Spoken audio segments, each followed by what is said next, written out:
As Joan of Arc was dying at the stake, she said this quote, "Every man gives his life for what he believes, and every woman gives her life for what she believes. Sometimes people believe in little or nothing, and yet they give their lives to that little or nothing.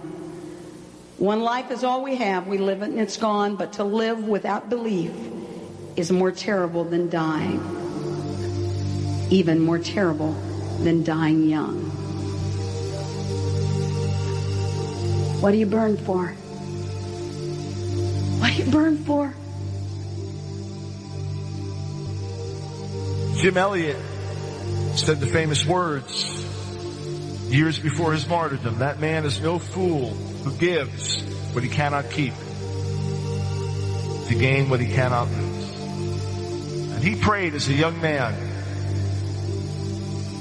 "God, I pray, light these idle sticks of my life, and may I burn up for thee. Consume my life, my God, for it is thine.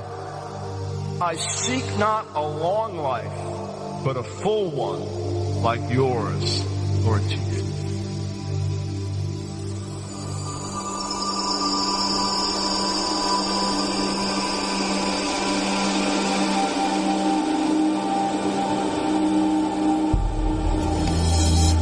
Nate Saint, along with Jim Elliot and 3 others, American missionaries, were all martyred by the Auca Indians, 1956 in Ecuador. It was only after many years that Steve Saint, Nate's son, Nate was the pilot, found out all the details of what had happened. The killing of his father and the others. When I just read the account a few weeks back of the details of the martyrdom, it was an overwhelming thing to read. It was painful. It was tragic. It was tremendously moving. One of the men, the last one, instead of running into the jungle where he could have easily gotten away, he just waded out into the water and in his broken dialect said, "Why are you killing us? We're not hurting you," and waited there until they came and speared him to death. And no sooner had they killed the last one, each one of the different ones began to hear singing. And they looked up and there were these glowing beings in the trees, singing and praising God. Then when they were waiting and hiding, waiting for the retaliation, nobody came to kill them. They began to realize something's different about these people. That's why they were so open to the gospel when it came back. It's an extraordinary story. Listen to what Nate Saint wrote years earlier.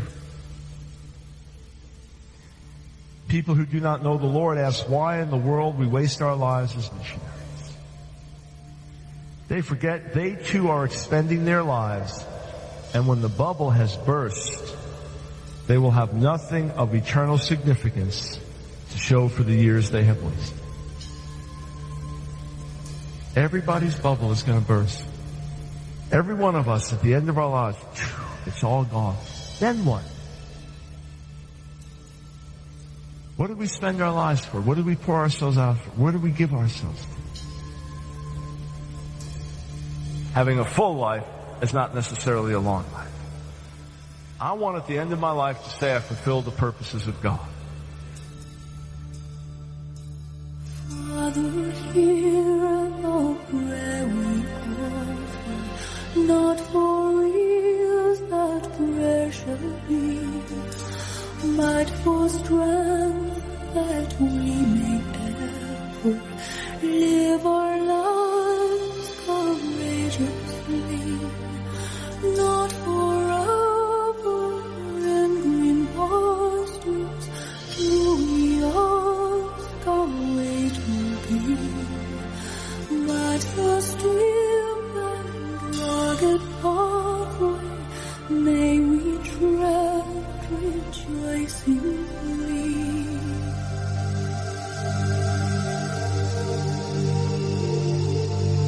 What's it going to be like for you if one day when you die and you make it to heaven, you made it in, and on that final day, you look around and there's that table you've heard all about, and it's time for the marriage supper of the Lamb. And angels are gathering around and they're placing everybody in their proper seats. They say, come here. This is where you're to seat at the marriage supper.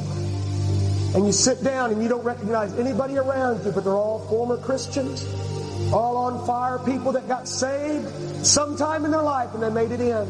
And across from you, a little girl, and you look at her. You say, hi, what's your name? And she says, Rebecca.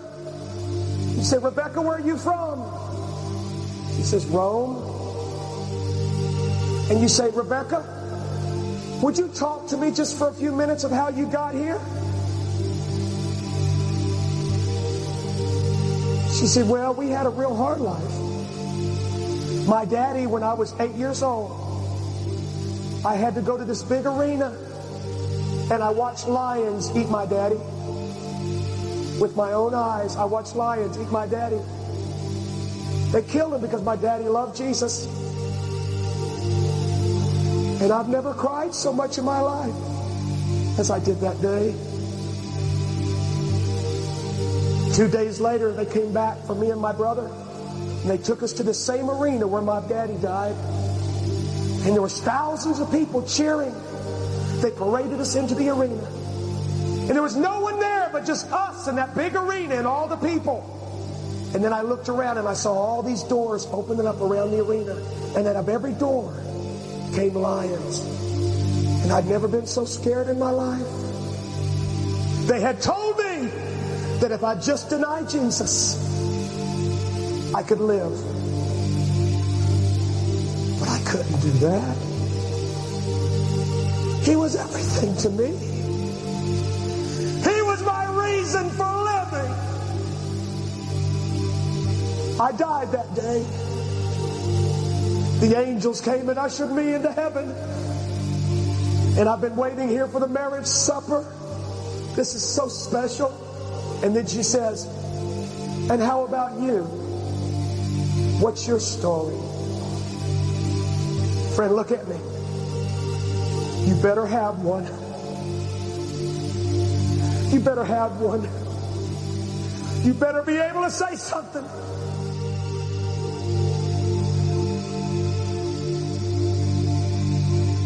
As a matter of fact, did you know that 160,000 people were martyred in 1996 for the cause of Christ? One minister was just killed in Cali, Colombia, where we're building a church. Why was he killed? Because the cartel members, drug addicts were being saved, dealers were being saved. What did they do? They killed the pastor. He told us to drop him off, but I said, no, just leave me here. I can walk.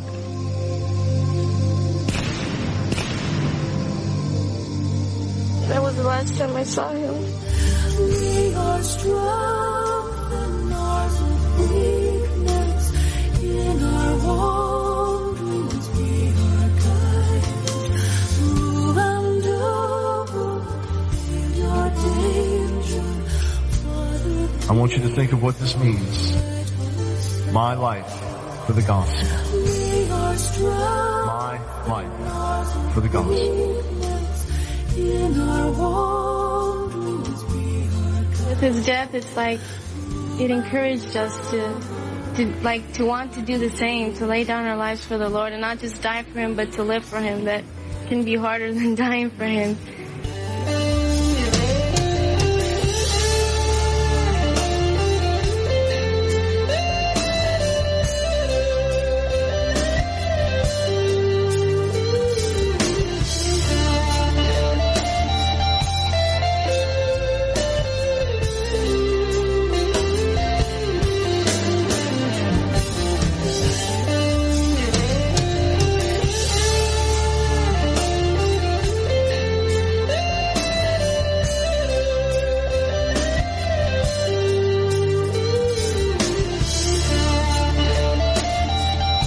To see increasing opposition to the gospel message in days to come in America, because the gospel message is going to become increasingly biblical. The gospel message is going to become increasingly radical and revolutionary, and the gospel message is going to become a threat to this world system.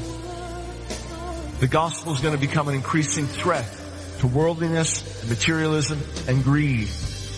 and the gods, sports, entertainment, fashion. The gospel is going to become an increasing threat to the rising tide of Satanism and false religions. And the results will be the same as in the book of Acts. Uproar, persecution, and great moving of God. And I believe we've come to the time for the accumulated prayers of the saints are arising in one generation. And God is going to answer all those accumulated prayers and remember all those covenants, and it's going to come down on you guys. I'm telling you, young kids, I believe the greatest awakening is coming to your lives, to this generation. But it is preceded by generations of mothers and fathers who have been crying out for the manifestation of a generation that would bomb the earth. I tell you what, we stand on the shoulders of forefathers and foremothers who have paid a price.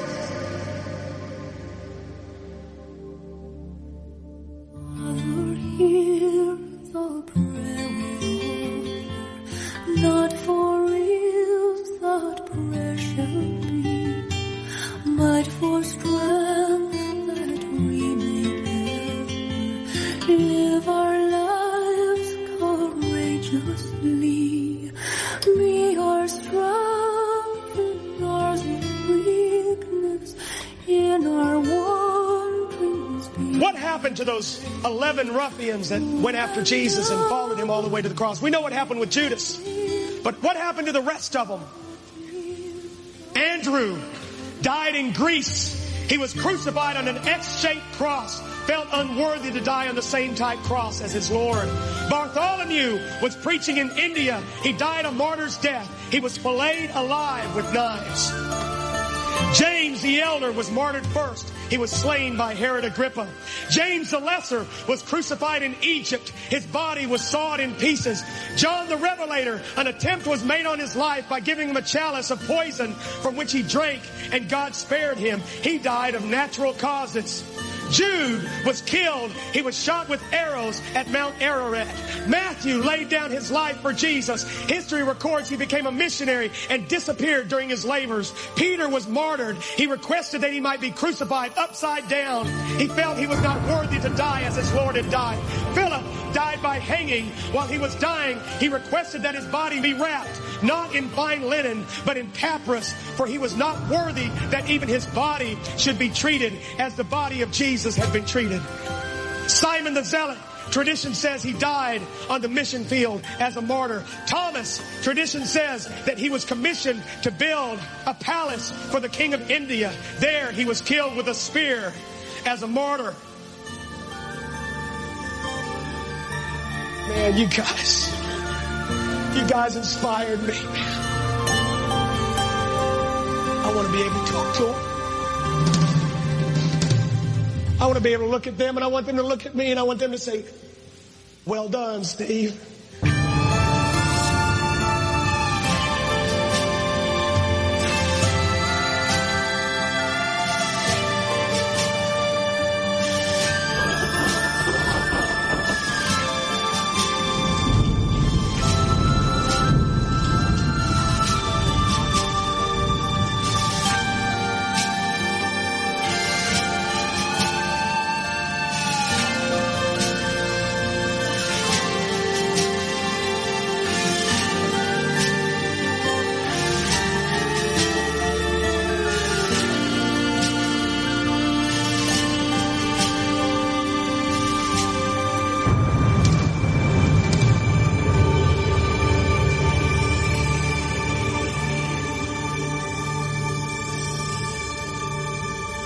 I want you to raise your hands to God. Say this with me. Heavenly Father, search my heart. Examine me even now. But this is my desire, my life for the gospel. Whatever it takes, Lord, make it real, that I may live a life that makes sense in the light of eternity. Jesus, my life for you.